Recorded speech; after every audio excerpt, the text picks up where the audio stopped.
तुम्हाला पुनरुत्थान विद्यापीठ माहिती आहे का?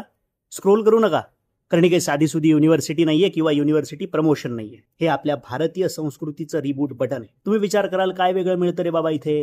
तर मित्रांनो, इथे डिग्री तर मिळतेच, पण सोबत भारतीय म्हणून जगण्याची कला सुद्धा शिकवली जाते. गुजरातच्या कर्णावतीमध्ये उभं राहिलेलं हे विद्यापीठ आज ज्ञानाच्या क्षेत्रात कसं वादळ निर्माण करतंय ते ऐकण्यासारखं आहे. स्वातंत्र्यानंतर सगळीकडे वेस्टर्न मॉडेलची चर्चा होती, पण एक व्यक्ती होती जी भारताचा खरा स्व शोधत होती, धरमपालजी. त्यांच्या विचारांना जिवंत करण्याचं काम हाती घेतलं होतं एक आयन लेडीने, आणि आजचा व्हिडिओ त्यांच्याबद्दलच आहे. 1987 मध्ये त्यांनी आपली नोकरी सोडली, आयुष्य विद्या भारतीच्या कामाला वाहून घेतलं आणि अख्खा भारत पिंजून काढला.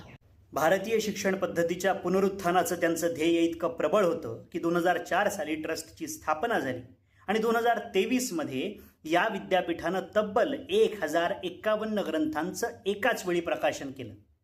याला नाहीतर कशाला म्हणणार वाङ्मयीन यज्ञ. 359 विद्वानांच्या मेहनतीचा अर्क होता त्या यज्ञामध्ये.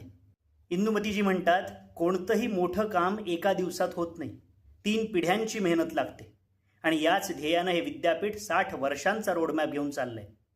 इतकं मोठं स्वप्न आपल्या उराशी बाळगून ज्या हा प्रवास करतायत त्या आयन लेडीचं नाव आहे श्रीमती इंदुमती काटदारे. आदर्श पालकांच्या पोटीच देशाचं उज्ज्वल भविष्य जन्माला येतं. पुनरुत्थान विद्यापीठ याच ध्येयानं समाज पोषित शिक्षण उभं करत आहे. सरकारी मदतीवर अवलंबून न राहता अर्थकारी आणि संस्कृती प्रधान शिक्षण देणारी गुरुकुल व्यवस्था कशी असावी हे जर समजून घ्यायचंय ना, तर इंदुमतीजींची भाषणं आणि त्यांचे विचार ऐकणं आवश्यक.